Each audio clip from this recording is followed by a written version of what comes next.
story of the kings and queens of England is more surprising than you might think.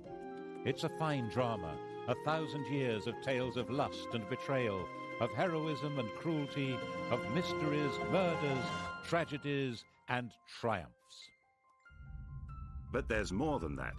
For example, one of the most reliable chronicles describes how a king of England proposed adopting Islam as the national religion. This episode, the first of 6, includes that tale. It tells the story of the English crown from 1066 to 1216, from one French invader, William, to the next, Louis. Yes, Louis. Another surprise. A king of England who's pretty much disappeared from history. It's easier to say where the history of the English monarchy ends than where it begins. It ended on the 14th of October 1066, here at what became Battle Abbey on Senlac Hill near Hastings. We all know that this was where Harold was killed and replaced by William the Conqueror, and Harold was the last Englishman to be crowned king. From then on, the sovereign would always be from a foreign family, right down to Queen Elizabeth II.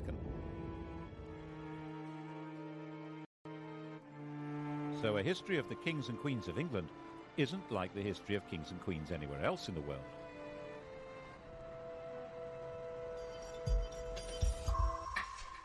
What happened here on that October day started a completely new history, which is why it's the one date in history that everybody knows.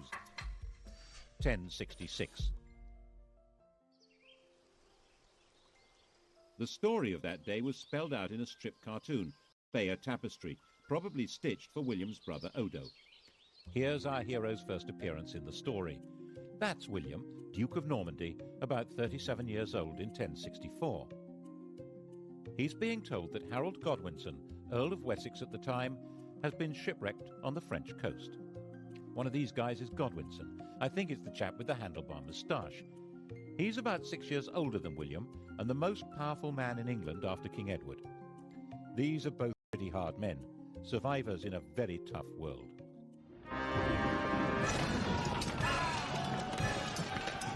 William spent his whole life fighting for survival and was good at it. By the time he was 20, he'd established complete control over Normandy. From then on, he was fighting to hang on to what he had. He got Harold to help him in one of those battles, capturing Mont Saint-Michel, becoming the next King of England. Which, as the tapestry very clearly shows, is not what happened.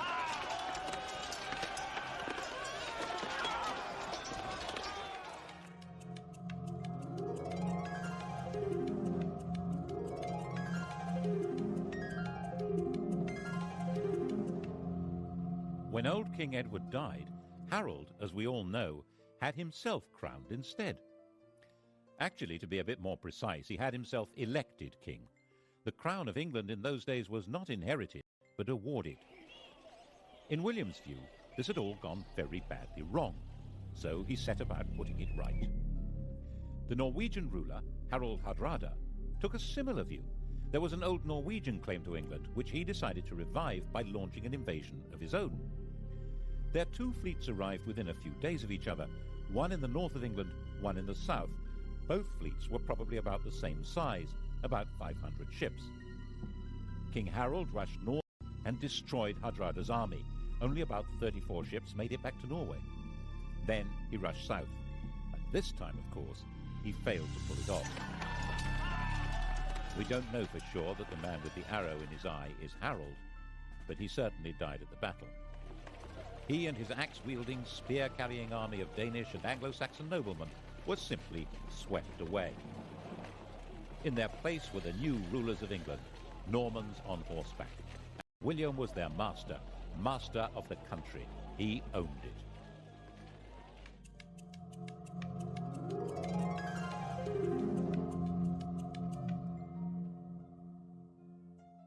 He was not an elected king.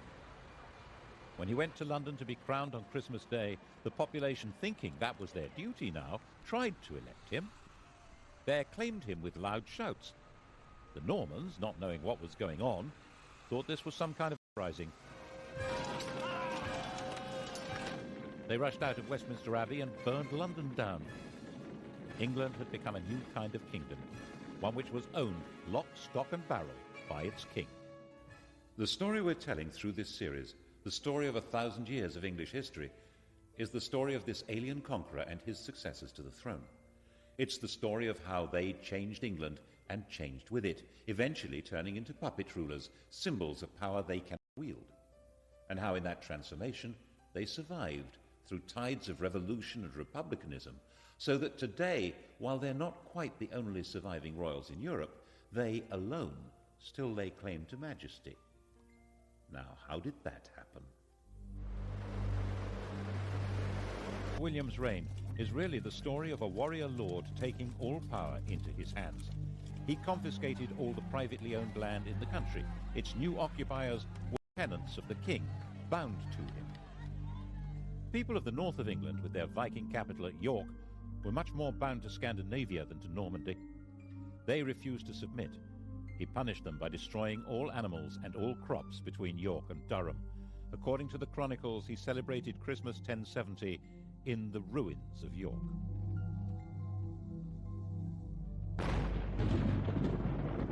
The inhabitants were reduced to starvation, even cannibalism.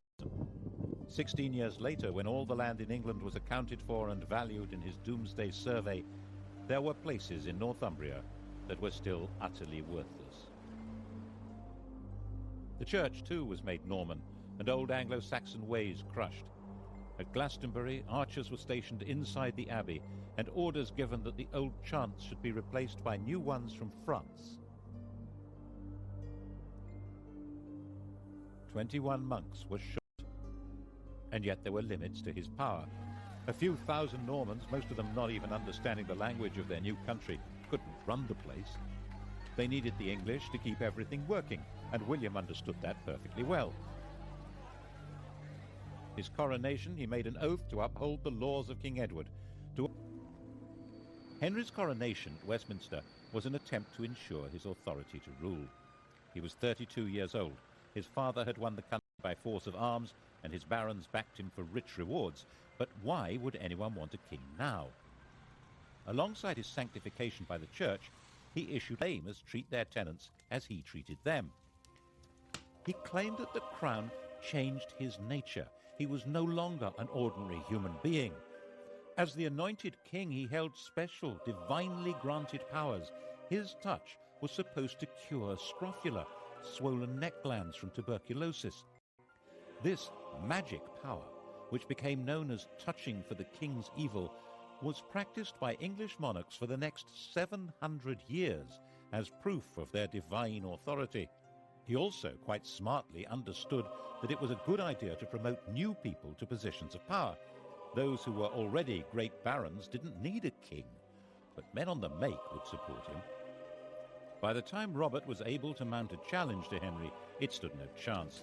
He agreed to recognize Henry as King of England in exchange for a pension. Of course, it didn't last. Henry ended up invading Normandy in 1106 and imprisoning his brother for the rest of his life. This is his tomb in Gloucester Cathedral. The question of who was entitled to succeed to the crown was still, when you came down to it, a matter of brute force. But Henry's victory had a profound symbolic meaning, because it changed the status of the English crown. Under his father, England had been a property seized and owned by the Duke of Normandy. Now, Normandy was a property seized and owned by the King of England. Henry was a naturally cheery person. Just after his coronation, he married Edith, the daughter of an English woman and of the King of Scotland, and he encouraged the Normans he was promoting to marry English women. The great barons regarded this with contempt and referred to their king and queen as Godric and Godiva, a style statement which roughly translates as Sid and Gladys. As sturdy warriors, they also didn't appreciate the fact that he was literate in 3 languages. His other nickname, Henri Beauclerc, means Henry the Swat. But those great barons were having their power undercut as Henry recruited his government officers and judges from the church. He supervised his kingdom by moving his court from one centre to another. It was a great travelling performance, like a circus, with no permanent home. He spent half his time in Normandy, but when he was away, the kingdom was run by a totally reliable civil servant, Roger, the Bishop of Salisbury, who was called the Justiciar. The idea of government by a system rather than by a man was beginning to take shape. He sent judges on their own tours of the country and enforced the laws harshly, which seems to have been quite popular according to the chroniclers. But his punishments were often based on the idea that people were guilty until proved innocent, and there was no time to do that. Were England's lanes really full of blinded and mutilated men muttering, "Firm but fair"? And he managed to keep the treasury well stocked with money, which meant he could buy loyalty when he needed to. The key to this was his system for checking his income. Twice a year, sheriffs and royal officials from all over England had to bring their money to be counted by being shunted around in piles on a checkered cloth like a chessboard. Checked. It was called the Exchequer. The system worked so well that the cabinet minister in charge of the nation's finances is still called the Chancellor of the Exchequer, and we still use paper chitties called cheques. By a combination of force and diplomacy, he controlled and to some extent colonized Wales. Relations with Scotland were fine. 3 of his wife's brothers became kings there. England was becoming a peaceful, stable and successful kingdom. Henry sent his young daughter Matilda to Germany to marry the Holy Roman Emperor, and in 1116 he held a great assembly at Salisbury where all the barons, nobles and bishops swore homage to his son William as his successor to the crown. In 1120, young William was a star, an enthusiastic warrior, a keen huntsman and the heir apparent. He'd been in Normandy with his father fighting the King of France, and the whole party was returning to England. William and his pals were travelling in a brand new ship, the White Ship. They were the 12th century English jet set, the millionaire knightly lads who were heirs to most of England and Normandy. Once they got on the ship, there was a terrific party. Alcohol was taken, and how? Soon it became really rowdy.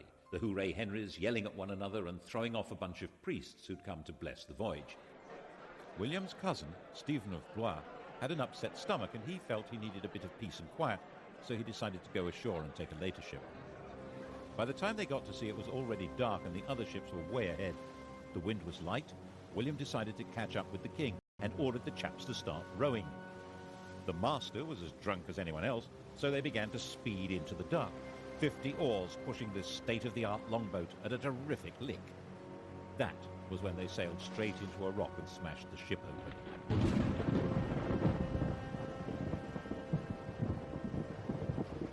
The rock off Barfleur was a well-known hazard to navigation. The cries of the drowning company were heard on shore and on the king's ship. Everyone thought that Stephen, who'd been saved from drowning on the White Ship by an urgent need for a lavatory. He was the son of Henry's sister, a legitimate grandson of William the Conqueror. He'd also been the leading baron to swear fealty to Matilda as the heir apparent, but that was then, and this was now.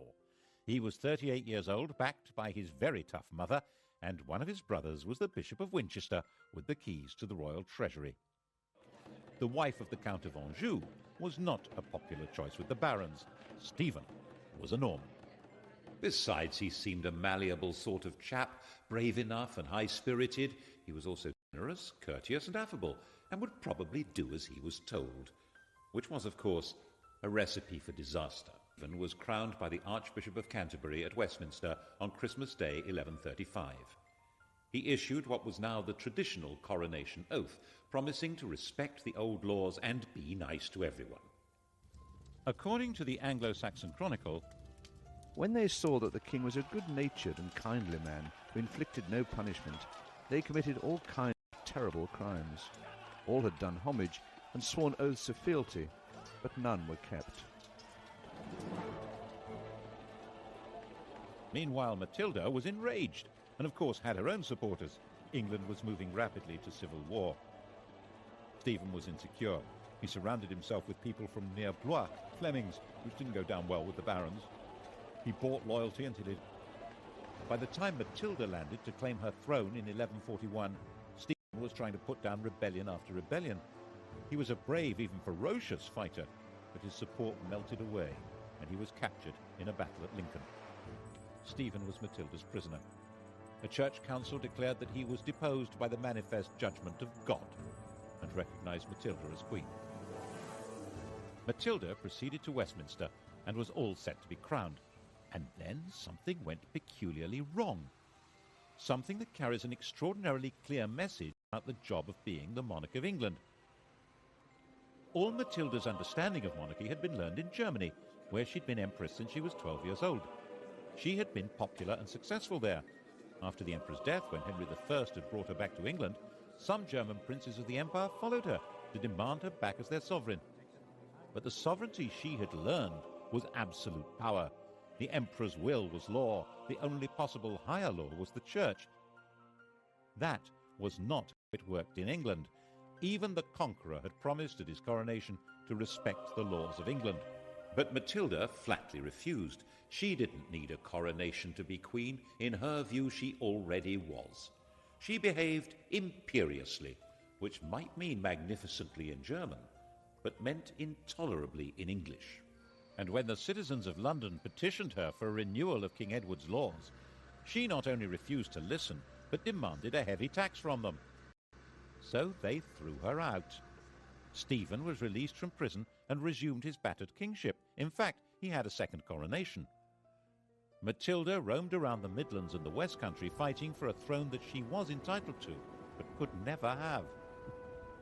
In 1143, just before Christmas, Stephen finally had her trapped and starving in Oxford Castle. But unbelievably, Matilda and 3 knights got away. It had snowed, and that night, dressed entirely in white, they dropped over the walls to the frozen water below. They moved, silent and invisible in the fresh snow, right through Stephen's camp. It was another 5 years before Matilda gave up and returned to Normandy. But she simply handed the torch to her son Henry, who came to England when he was 16 to carry on the struggle. And so the fighting went on, year after year. The country was in effect without law and without government. As the Anglo-Saxon Chronicle said, Castles were filled with devils and evil men. Christ and all his saints were asleep. Stephen naturally intended his own son Eustace to succeed him, but in 1153 both Eustace and enough. At the end of the year, Stephen and Henry rode together into London. There the king proclaimed a new foundation for the kingdom. Henry was now his own adopted son and would be his successor as King of England. Although Stephen would remain king for life, Henry would take over the government immediately.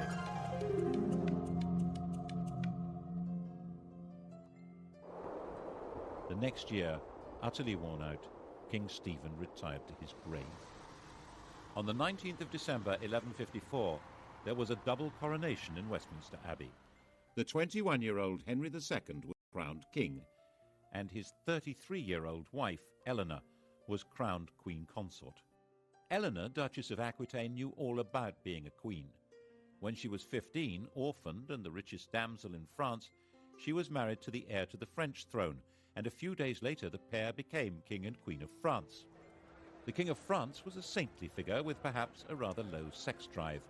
Eleanor came from a family of lordly troubadours, whose court was dedicated to interest and love affairs. She later said that she thought she'd married a man, but had married a monk. She had a series of affairs, including one with Matilda's husband, Geoffrey of Anjou. He, rather dashingly, wore a sprig of broom, Plantagenista, in his hat, so people called him Plantagenet. Eventually, all the Angevins, the whole family line, wore it on their crest. She then had an affair with Geoffrey's son, the attractive young Henry, a bright, well-educated athlete with vitality, intelligence, freckles, money. According to a contemporary chronicler, Henry's father had warned his son off her, saying that she'd been his lover, and she was the wife of Henry's overlord. Henry was Duke of Normandy. But Geoffrey died in 1151, and in 1152, Henry got Eleanor pregnant. Louis, who probably didn't know that detail, had their marriage annulled, and she married her toy boy. Of course, she did all she could to encourage his efforts to become King of England and make her a queen again. The coronation of 1154 must have been most satisfying for her. He didn't make his mother's mistake of claiming to be above the law. Instead, maintaining proper form, he issued a charter confirming all the liberties that were in force under his grandfather, Henry I. The combination of his lands and Eleanor's meant that this King of England ruled more than half of France, though as the vassal of the French king. It would have been too much for almost anyone. But Henry was a man of extraordinary restless energy, who travelled vigorously round his realms and would order his court to hit the road with no notice whatever. He got England up and running with astonishing speed. He had all newly built castles destroyed so that individualist government into ministries, with the Chancellor of the Exchequer playing the role we would now recognise as Prime Minister. The chap in question was the son of a London merchant. He was Henry's closest friend and colleague. They joked and drank together, and he lived as the greatest lord in the country, Thomas Becket. Between them, they reformed the currency, finance, government, and began the changes in the judicial system that would lead to the system of trial by jury. England was beginning to develop a commercial life.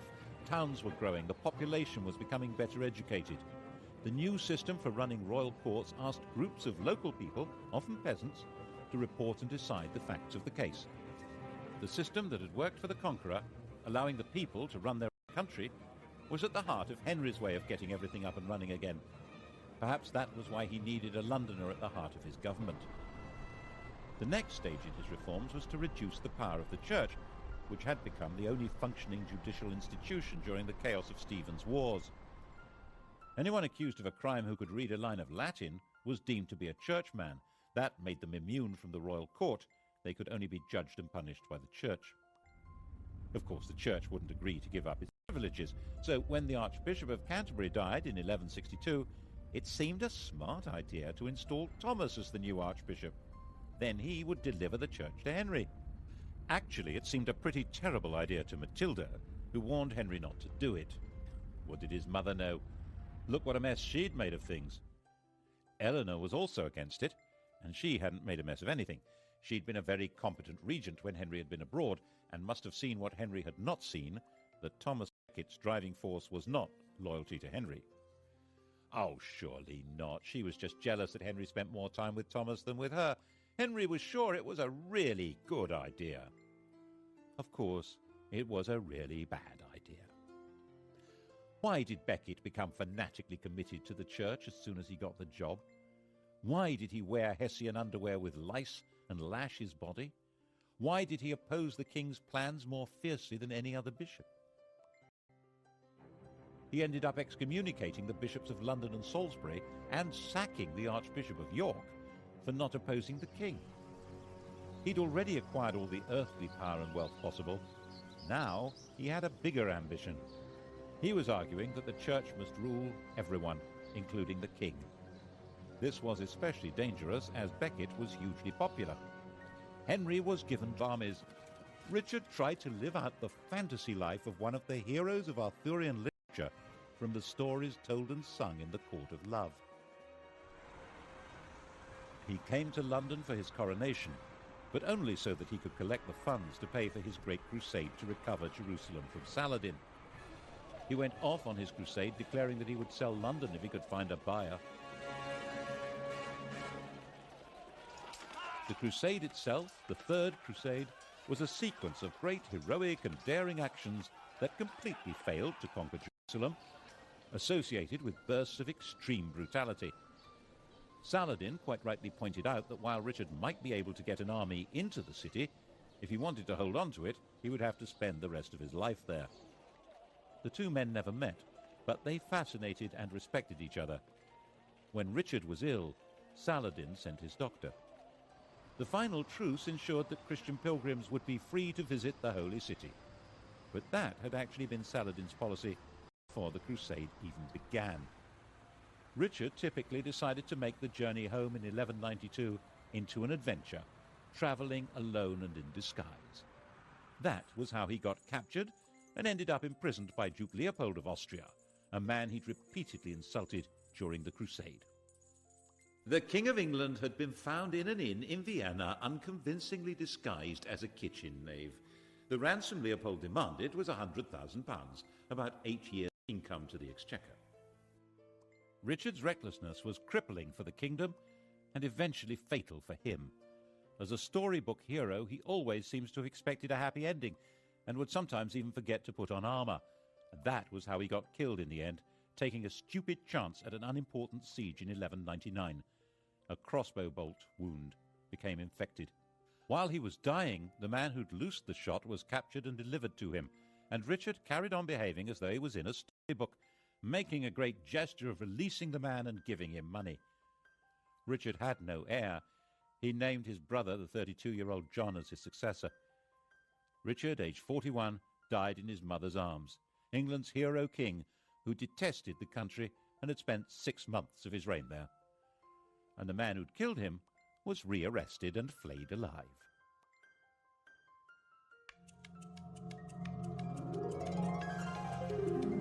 Brother John was never meant to be king. His father had called him John Lackland because there was originally no part of the huge Angevin empire left for him. And the three problems that lurked at the core of monarchy in England now became crises. How did succession work? What was the balance between the king and the church? And what legal limits existed on royal power, especially when it came to taxes? To begin with, was he really Richard's proper successor? One of his elder brothers, Geoffrey, had died leaving a son, Arthur, and there were barons in Anjou and Maine who argued that this 13-year-old was the proper successor. They were supported by Philip, King of France. The only way to settle a succession dispute was by violence, so John went to war. His men captured the boy, and he was never seen again. It was generally believed that John drowned him, which was the wrong way to solve the problem. It guaranteed that Arthur would not be king, but it left a very nasty smell. It didn't stop the King of France from keeping the war going, and by 1205 John was driven out of most of France, including Aquitaine and even Normandy. The issue of church power also came up again. It was John's bad luck to be confronted by an exceptionally militant and aggressive pope, Innocent III. Innocent maintained that kings had to submit to popes. When the Archbishop of Canterbury died, Innocent announced that Stephen Langton, who happened to be English, was the new archbishop. John refused to accept the pope's man. Rome wouldn't give ground, and neither would John. In 1209, the Vatican excommunicated the King of England and his whole kingdom. Back in England, John attempted to carry on regardless. The Pope declared John deposed, and that anyone who even spoke to him was excommunicated. According to one chronicler, John decided at this point to join the enemy. In 1213, he sent a delegation to the Emir of Morocco, offering to adopt Islam and turn England into an Islamic country in return for protection. That would have turned history upside down. Is it true? The Emir, according to the story, told the envoys not to be so silly. In fact, John was reduced to total surrender. The Pope demanded that he submit himself as a vassal of the Church, and that England should become a papal fief instead of a sovereign kingdom. So in 1213, Stephen Langton, the new Archbishop of Canterbury, took up his post as a representative of the new overlord of England. In that capacity, he decided to sort out the third issue, the limits of the king's power over his subjects. Political party. This is the seal of the Barons of London. Langton presented them with a charter issued by Henry I and suggested that they demand something along the same lines but a bit clearer. The Magna Carta. This famous document was signed in June 1215. John and Richard had both tried to meet their costs by massive increases in feudal dues and legal charges, and most of the Magna Carta is an effort to reverse these.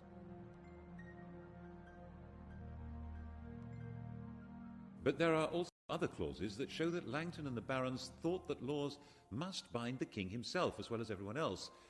There was a notion of proper kingship in England, and the Magna Carta tried to spell out what that meant. If Langton had not been an Englishman, the Magna Carta would probably have looked very different.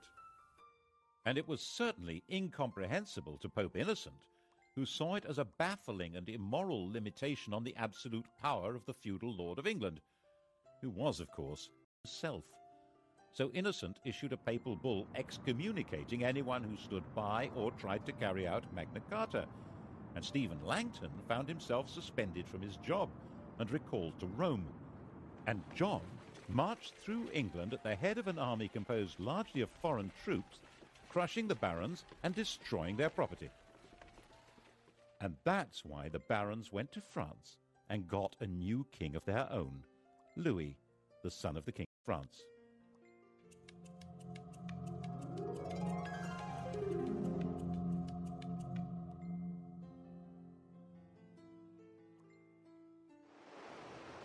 And so came the second French invasion of England in 1216.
The crown of England in those days was not inherited, but awarded.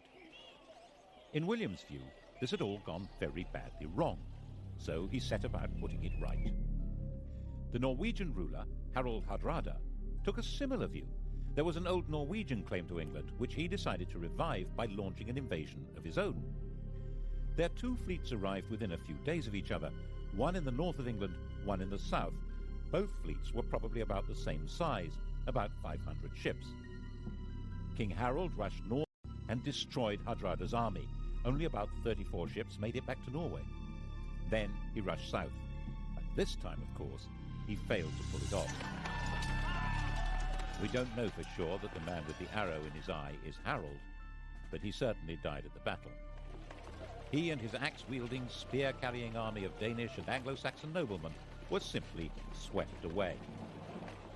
In their place were the new rulers of England, Normans on horseback. William was their master of the country. He owned it.